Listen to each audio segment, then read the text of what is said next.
আসসালামু আলাইকুম, কেমন আছো সবাই? আশা করি সবাই অনেক অনেক ভালো আছো। আজকে আমরা তোমাদের জন্য খুবই গুরুত্বপূর্ণ একটা ভিডিও নিয়ে হাজির হলাম। ভিডিওটি টাইটেল তোমরা বোর্ডে দেখতেছো, তাপ উৎপাদী ও তাপহারী বিক্রিয়া চেনার উপায়। তোমরা বিভিন্ন সময় বিভিন্ন ভিডিওর কমেন্ট লিখে কমেন্ট করো, স্যার কিভাবে কোন একটা বিক্রিয়া দেখে আমরা বুঝতে পারবো এই বিক্রিয়াটা তাপ উৎপাদী না তাপহারী। চলো তাহলে আমরা ক্লাসটা শুরু করি। তাপ উৎপাদী নাম শুনে বুঝতে পারতেছো, যে রাসায়নিক বিক্রিয়ায় তাপ উৎপন্ন হয় তাকে বলা হয় তাপ উৎপাদী বিক্রিয়া। যে রাসায়নিক বিক্রিয়ায় তাপ উৎপন্ন হয় তাকে বলা হয় তাপ উৎপাদী বিক্রিয়া। তাপহারী বিক্রিয়া কাকে বলে? যে রাসায়নিক বিক্রিয়ায় তাপ শোষিত হয় তাকে বলা হয় তাপহারী বিক্রিয়া। যে রাসায়নিক বিক্রিয়া তাপ হারায়, তাপ লস করে, তাকে বলা হয় তাপহারী বিক্রিয়া। তাপ উৎপাদী বিক্রিয়া চেনার উপায়। প্রথমে আমরা জানবো তাপ উৎপাদী বিক্রিয়া চেনার উপায়। কোন একটা বিক্রিয়া দেখে কিভাবে আমরা বুঝতে পারবো যে এই বিক্রিয়ার তাপ উৎপাদী।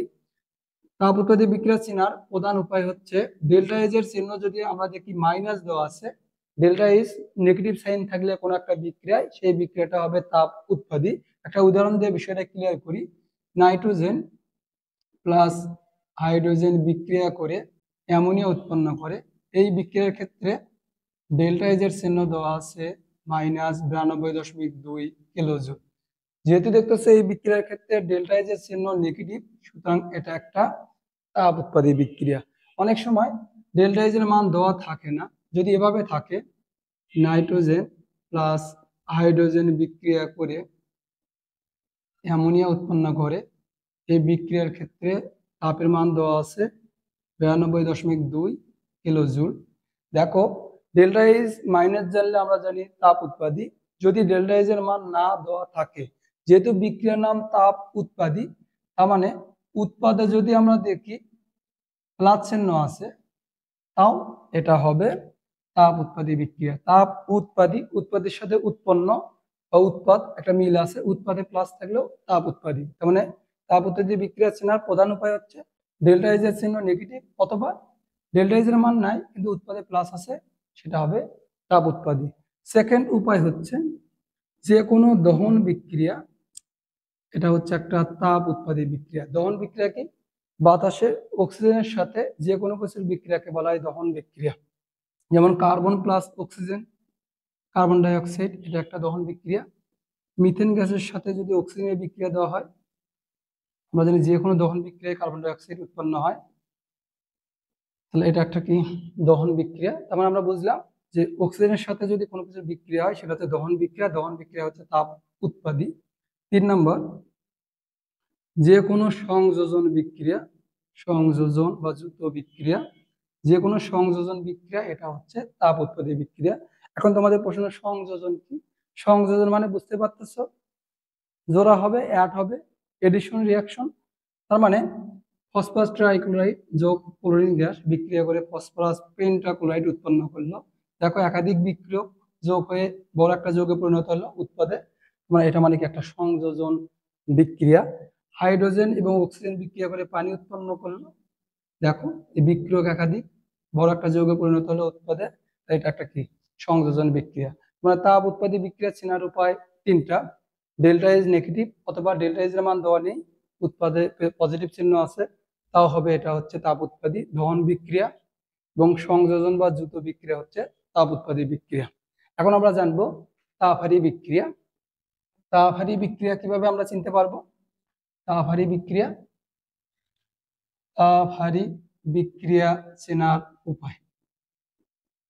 তাপহারী বিক্রিয়া চেনার প্রধান উপায় হচ্ছে ডেল্টা এইচ এর চিহ্ন যদি আমরা দেখি পজিটিভ দেওয়া থাকে কোনো একটা বিক্রিয়ায়, সেটা হবে তাপহারী বিক্রিয়া। যেমন নাইট্রোজেন প্লাস অক্সিজেন বিক্রিয়া করে যে নাইট্রিক অক্সাইড উৎপন্ন করে, এই বিক্রিয়ায় ডেল্টা এইচ এর চিহ্ন দেওয়া আছে +180 কিলোজুল।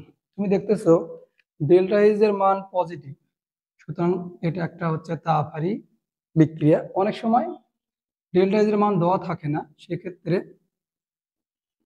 যদি আমরা দেখি বিক্রিয়কে মাইনাস চিহ্ন দেওয়া আছে, তাহলেও আমরা বুঝতে পারবো এটা হচ্ছে একটা তাপহারী বিক্রিয়া। মানে তাপ উৎপাদী বিক্রিয়া চিনলে তাপহারী বিক্রিয়া চেনার কোনোই দরকার নেই। মানে তাপ উৎপাদী মানে ডেল্টা এইচ নেগেটিভ, মানে তাপ উৎপাদী, তার ডেল্টা এইচ পজিটিভ। তাপ উৎপাদী, তাহলে উৎপাদে পজিটিভ চিহ্ন থাকলে উৎপাদী, তাহলে বিক্রিয়কে নেগেটিভ থাকলে তাপ হারি। সেকেন্ড উপায় হচ্ছে যে কোনো বিয়োজন বিক্রিয়া হচ্ছে তাপ হারি বিক্রিয়া। এখন মনে হতে পারে বিয়োজন বিক্রিয়া কি? সংযোজন বিক্রিয়ার ঠিক উল্টা, রিভার্স, এটা হচ্ছে বিয়োজন বিক্রিয়া। উদাহরণ কি? PCl5, এই যৌগটা ভেঙে PCl3 এবং Cl2 হলো। একটু আগে আমি লিখছিলাম এই দুটা মিলে এটা তৈরি হয়েছিল, এটা ছিল সংযোজন বিক্রিয়া। এখন PCl5 এটা ভেঙে PCl3 Cl2 হচ্ছে, মানে জিনিসটা ভেঙে যাচ্ছে, বিয়োজিত হচ্ছে, এটা হচ্ছে বিয়োজন বিক্রিয়া। তোমার সংযোজন বিক্রিয়া উল্টা থাকলে বিয়োজন বিক্রিয়া। বিয়োজন বিক্রিয়া এবং আমরা যদি ডেল্টা এইচ এর চিহ্ন পজিটিভ দেওয়া থাকে কোনো একটা বিক্রিয়ায়, সেটা হচ্ছে তাপ হারি বিক্রিয়া। এছাড়া আমরা মনে রাখবো চারটা যৌগ যদি থাকে, চারটা যৌগ কোন একটা বিক্রিয়ায় দেওয়া আছে, যে বিক্রিয়কগুলো মিলে উৎপাদ হয়েছে চারটা যৌগ, তাও আমরা মিলে দেবো হচ্ছে তাপ হারি বিক্রিয়া। যে চারটা যৌগ কি কি? একটা হচ্ছে N2, একটা হচ্ছে CH2, একটা হচ্ছে হাইড্রোজেন আয়োডাইড এবং ওজোন গ্যাস। এই চারটা যদি থাকে, একটা তো দেখেই দিলাম এখানে, এটা যদি কিভাবে হয়, কার্বন সালফার বিক্রিয়া করে কার্বন ডাই সালফাইড হয়, যেমন অক্সিজেন গ্যাস থেকে ওজোন গ্যাস হয়। হাইড্রোজেন আয়োডিন বিক্রিয়া করে হাইড্রোজেন আয়োডাইড। এই বিক্রিয়াগুলো যদি থাকে কোনো একটা বিক্রিয়ায়, তাহলে আমরা বলবো এটা হচ্ছে তাপ হারি বিক্রিয়া। দেখো এখানে একটা কোশ্চেন দিয়েছি, কোনটি তাপ হারি বিক্রিয়া? অক্সিজেন আছে, তার মানে দহন বিক্রিয়া, দহন বিক্রিয়া মানে তাপ উৎপত্তি বিক্রিয়া, এটা হবে না। এখানে অক্সিজেন আছে প্লাস এটা একটা কিন্তু সংযোজন বিক্রিয়া, এটাও হবে না।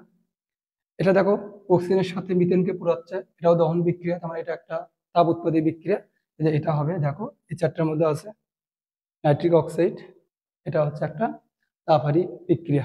আশা করি এখন থেকে যে কোনো তাপ উৎপাদী বিক্রিয়া এবং তাপ হারি বিক্রিয়া যদি দেওয়া থাকে, তোমরা দেখে আশা করি তোমরা উত্তর করতে পারবে।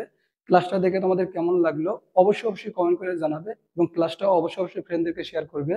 পরবর্তী ক্লাস দেখার আমন্ত্রণ জানিয়ে আজকে এইটুকুই। এতক্ষণ সঙ্গে থাকার জন্য তোমাদেরকে অসংখ্য ধন্যবাদ। All the very best.